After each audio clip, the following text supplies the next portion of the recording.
सराय काले खां एक ऐसी जगह है जहां आदमी इतना गिरा हुआ है कि खुदा भी चाहे तो उठ नहीं सकता। वहां मकान तो है, घर नाम की कोई चीज़ नहीं है। घर में आदमी रहते हैं तो संबंधों की मर्यादा नहीं है। आबादी लगभग 5,000। गांव का मुखिया सुल्तान खान एक लंबा चौड़ा आदमी, उम्र 40 पार, बड़ी मूछें, देखने में महान योद्धा सा। घर में एक लड़का नाम दिलेर खान। लड़का बाप से भी 4 उंगल बड़ा, उम्र 20 बरस। गांव की ज़मीन तो बहुत उपजाऊ पर बंजर पड़ी थी। उनका पेशा लोगों को लूटना और उससे अपनी ज़िंदगी की ज़रूरत पूरा करना था। जिस पर हमला करते उसे जीवित नहीं छोड़ते, चाहे वह धन अपनी मर्जी से ही क्यों न दे दे। उनका मानना था कि बिना मेहनत के धन उनके लोगों के लिए एक अशुभ है। न जाने कितनी बारातें लूटी और कितनी लाशें बिछाई, कुछ पता नहीं। लोगों को मारना उनका पेशा था। वह दिल की जगह पत्थर रखते थे। उनका कहना था कि अगर पत्थर की जगह हाड़ मांस का दिल हुआ तो भूखे मर जाएंगे। पर सुल्तान खान का लड़का दिलेर खान थोड़ा अलग सा था। उसे लूटपाट की जिंदगी कभी जचती नहीं थी।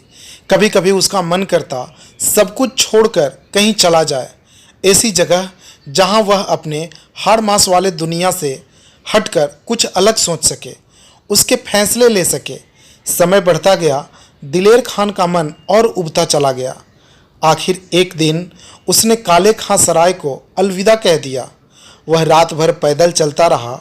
भय से उसका परिचय कभी नहीं हुआ था, इसलिए रात में उसे भय नहीं लग रहा था। सुबह होते होते वह एक कस्बे के पास पहुंच गया। कस्बा बहुत बड़ा तो नहीं था, लेकिन गांव से बेहतर जरूर था। वह बहुत थक चुका था, प्यास से गला सूख रहा था। आखिरकार हार कर एक पेड़ के नीचे बैठकर सुस्ताने लगा। बैठे बैठे न जाने कब लेटकर सो गया, पता ही नहीं चला। अचानक उसकी नींद खुल गई। ऐसे लगा जैसे कोई उसको जगा रहा हो। आंखों को मसलते हुए वह उठकर बैठा और देखा कि सामने एक 70 साल की वृद्ध औरत बिल्कुल सामने खड़ी थी। शायद उसी औरत ने दिलेर खान को जगाया था। इसने प्रश्न सूचक दृष्टि से उसकी ओर देखा। तब वह औरत बोली, बेटा लगता है कोई परदेसी हो। उसने हाँ में सिर हिलाया। तो फिर उसने पूछा, कहाँ जा रहे हो और कहाँ से आ रहे हो? एक बार तो उसे बहुत गुस्सा आया, फिर उसने अपने पत्थर दिल को काबू कर लिया। उसने इसी के कारण तो गांव छोड़ा था, अब इसे फिर मौका नहीं दूंगा। उसने चेहरे के भाव को बदलते हुए सहजता से एक झूठे गांव का पता बताया, जो वास्तव में था ही नहीं। वह अपने उस दुर्दांत गांव का परिचय नहीं देना चाहता था।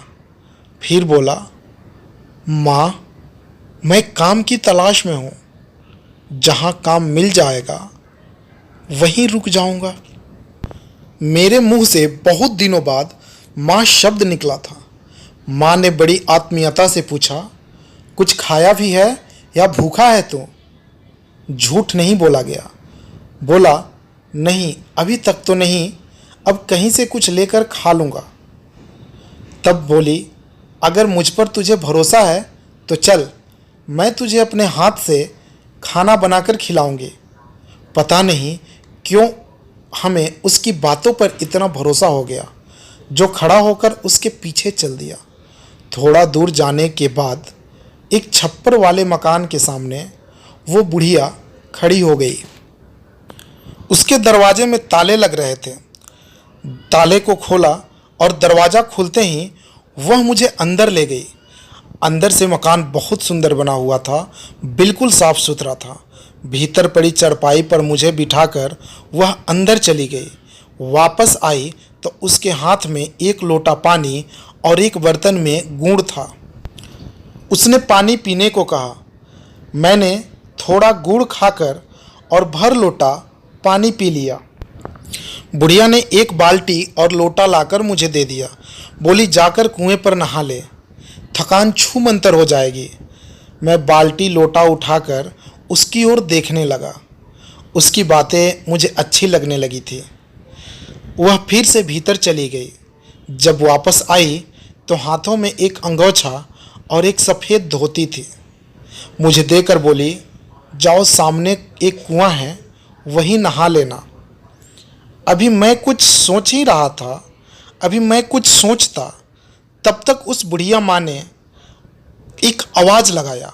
उस बुढ़िया माँ की आवाज़ आई, जल्दी से नहा ले, तब तक मैं तेरे लिए कुछ बनाती हूँ। नहा कर वापस आया तो उसने मुझे भोजन परोसा।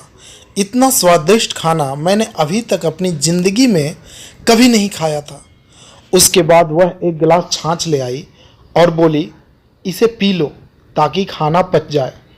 फिर मुझे आराम करने को कहकर खुद अंदर चली गई। 1 से 2 मिनट में मुझे गहरी नींद आ गई। मैं काफ़ी समय तक सोया रहा।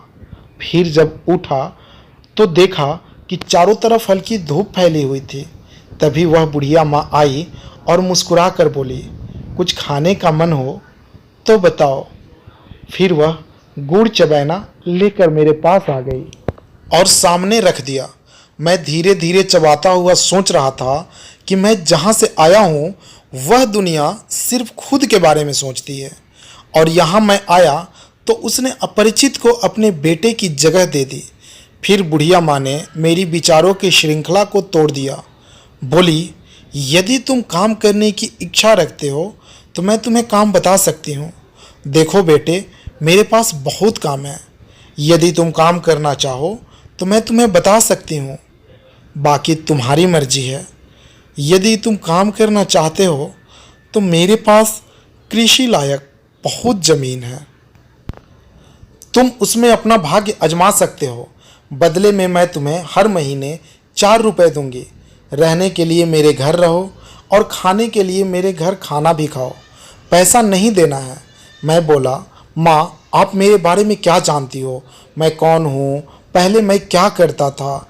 बिन कुछ जाने मुझे तुमने स्वीकार कर लिया। वह हंसती हुई बोली, तू कुछ भी हो, मुझे कुछ लेना देना नहीं, क्योंकि मैं माँ हूँ, सब जानती हूँ बच्चे के मन में क्या चल रहा है।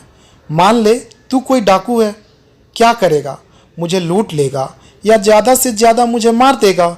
मुझे इस बात का कोई डर नहीं, मैं यह सब बांध कर ले नहीं जाऊंगी। एक दिन यह सब यहीं छूट जाना है तो किस बात का भय पालूं। दूसरी ओर मेरा लाभ यह है कि तू मेरे साथ रहेगा तो मैं 1 से 2 हो जाऊंगी। तेरे बहाने मैं कुछ बढ़िया बनाकर खाऊंगी। मैं अकेली जीवन से हताश हो चुकी हूँ। मैं बाकी ज़िंदगी जीने का बहाना ढूंढ रही हूँ। अगर तू चाहे तो कुछ दिन मेरी ज़िंदगी थोड़ा खुशनुमा हो जाएगी। कल मैंने तुझे जिस हालात में देखा था ना, मैं समझ गई थी कि तू कोई वक्त का मारा हुआ इंसान है, इसलिए मैं तुझे अपने घर लेकर आई। तब मेरे दिल ने महसूस किया कि पत्थर वाला दिल अब हाड़ मांस का हो गया था। अब समझ में आ गया था कि पत्थर दिल अब सच में मेरा मोम का हो रहा है। जो कभी किसी का सिर कलम कर सकता था, आज उसकी आंखें नम हो रही थी। एक पत्थर आदमी बन रहा था। वह उठा, न जाने कैसा सम्मोहन था कि वह खींचा हुआ बुढ़िया अम्मा के सीने से लग गया।